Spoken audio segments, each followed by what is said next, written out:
I'm Dermot Hussey. Welcome to the YouTube channel for the podcast Riffin Radio. Born in London of Jamaican parents, pianist composer Trevor Watkis has played on both sides of the Atlantic. In the UK with Courtney Pine, Jean Toussaint, and Gary Crosby. In the US with Stanley Turrentine, Kenny Garrett, and singer Betty Carter. During the 1980s, he studied at Berkeley, and his debut album, Straight Ahead Ride for Tone, was recorded in 2007. In 2019, he curated a celebration of the music of trumpeter Dizzy Reece.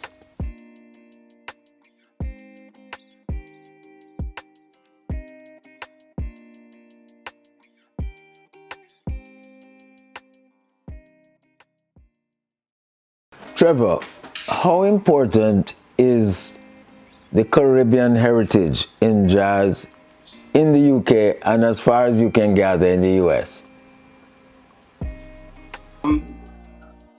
I think it's very important, just by way of the fact that New Orleans being often said the birthplace of jazz, and it being so close to the Caribbean. And if you look at the lineage and the history of how the Africans went through through Africa during slavery, and they ended up in New Orleans, and Caribbeans in that area as well. So it's very important, and migration was a thing in its early development post-slavery, and a lot of Caribbean musicians migrated or were invited to the UK and migrated to the US as well.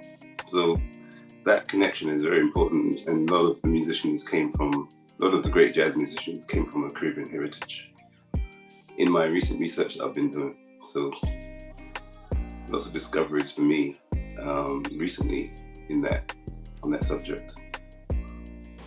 What led you to Dizzy Reece's music? I think initially, I heard one or two of his Blue Note records.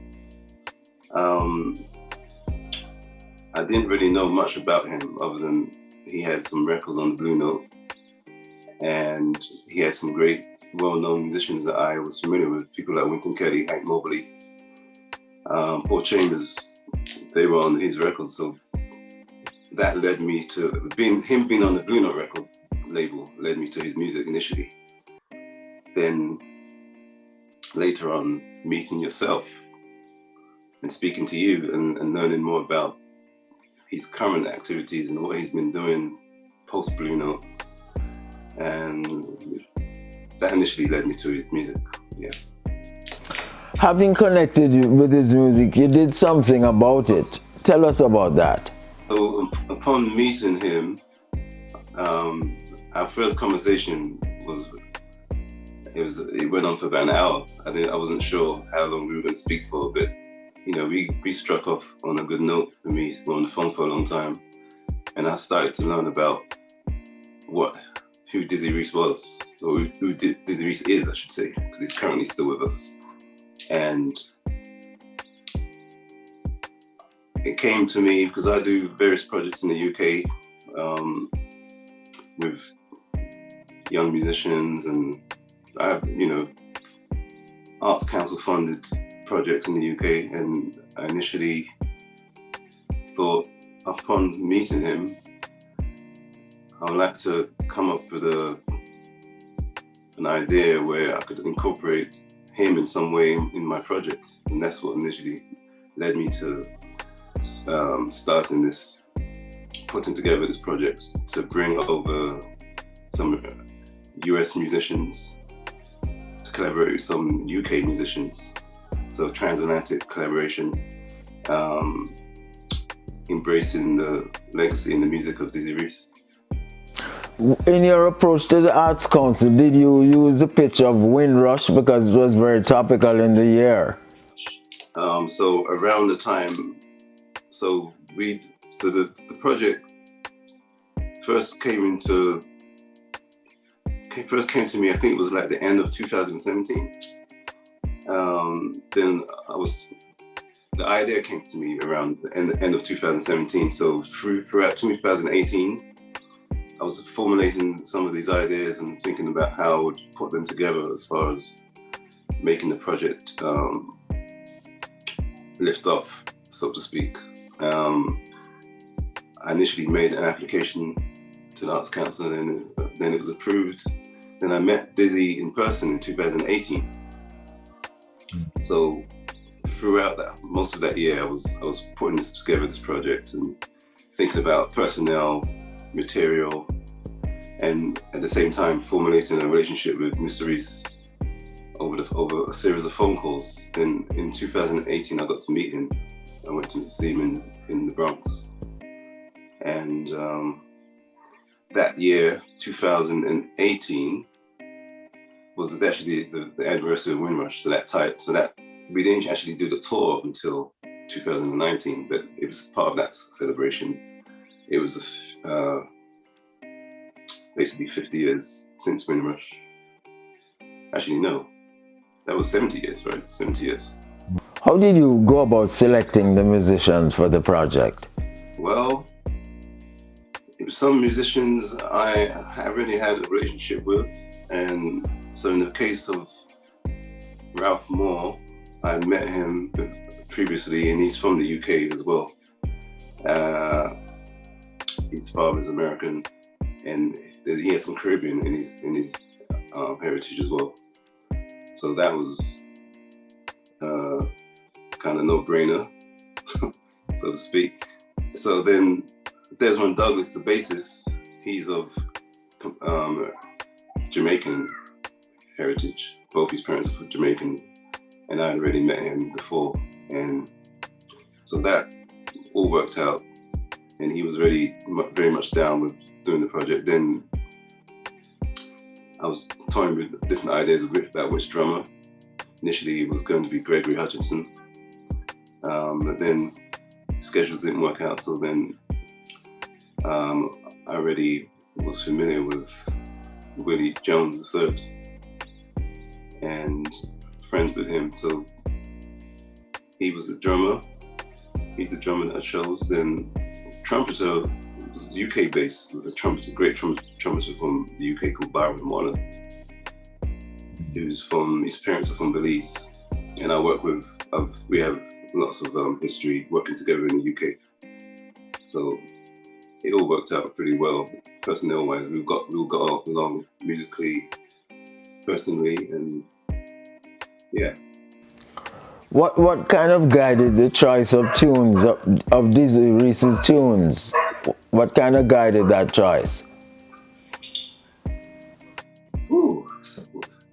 Well, as getting to know him and speak to him, and also researching his music, I found out that he had quite a big catalog of music that I wasn't actually aware of, dating back from when he was residing in the UK, going up until later on in his latter years. So it was really hard to choose because his repertoire is quite wide, but through diligence and lots of research, I had to pick and choose, and just came up with a good selection of his original compositions. And in the process, I actually wrote a song in tribute to him as well, which we performed, and the material we actually recorded all this material. You toured a set amount of cities in the UK. What guided that choice? Was there a particular reason why you chose those venues? Well, some of them were definitely. So the project's called Roots in Jazz. So the idea was to play on words. So it was roots as in like grounding, roots, and also as far as path and destination. Like So I wanted to kind of mirror some of the pathways that Dizzy Reece took in his career.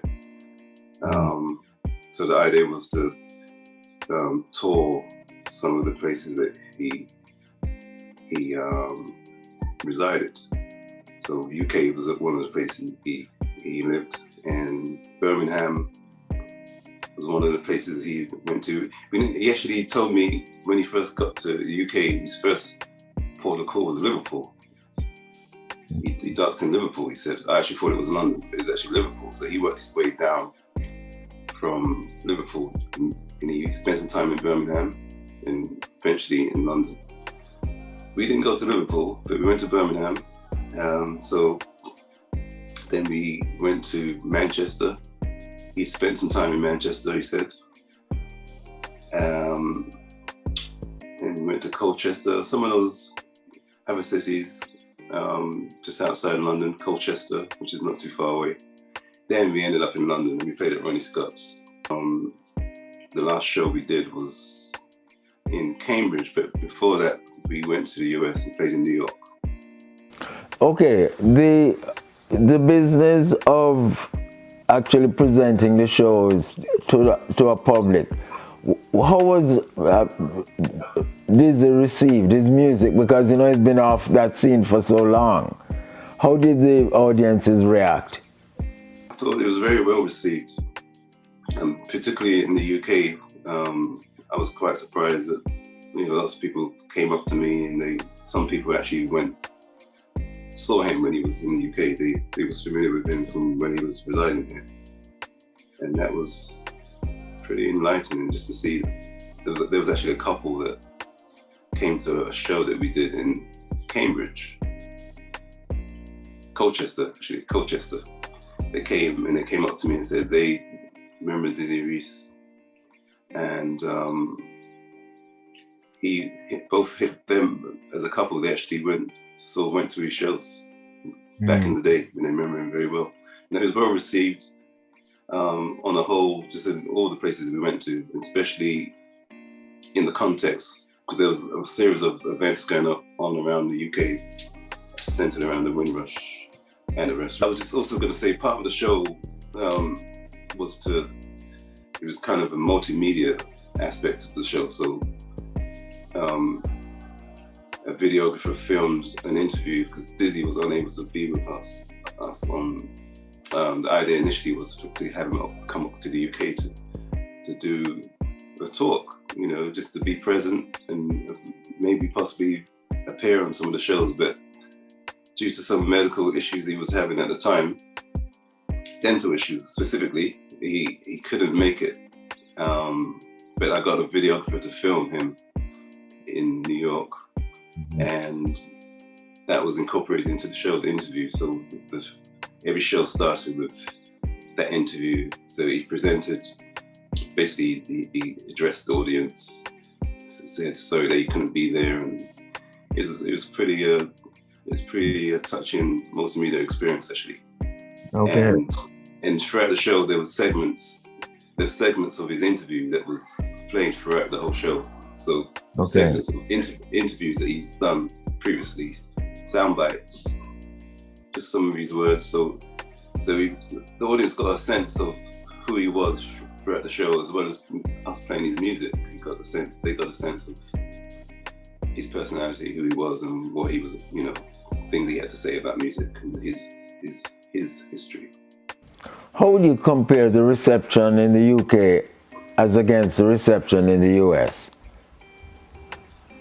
I thought the reception was they both were good receptions. We only got to play one show in New York, and the idea was that we were going to tour various cities, but because of this pandemic happened, we had to, obviously, lots of the shows got cancelled, or the conversations that were started got put off the table for now. So we haven't been able to continue with the US side of the tour. So most of the shows we did were in the UK. And the idea was also to do some shows in the Caribbean, in Jamaica. Okay, so you have further plans around his music then? Mm-hmm. How might Dizzy Reece's considerable legacy in music be preserved? Have you any ideas? I think they could be preserved just by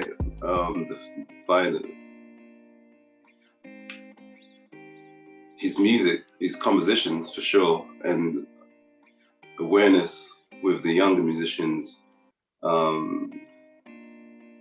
I think the schools incorporating some of that history into the curriculums in the schools, so that not just in the UK, but in the UK for sure, just incorporating some of that history of the Caribbean musicians, and specifically Dizzy Reece. That history is quite an important history as far as the development of jazz in the UK, and also in the US. So I think through education, for sure. Is there a chance of an album out of the shows? Did you record those shows that you did? Record the show. Well, some shows were recorded, but some of the recordings weren't that great as far as the quality of the recording. But we actually recorded when we played in New York in 2019. We played New York at Dizzy's Club in 2019, October 2019. We also went to the studio and recorded pretty much most of the material that we've been playing, including the original composition that I wrote.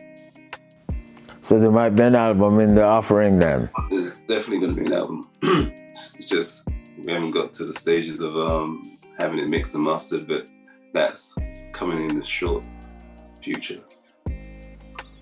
Good to see you, Trevor, and thanks, man, for sharing Dizzy Reece's music with us and the project. Oh, thanks for having me, and pleasure. Thank you, Dermot.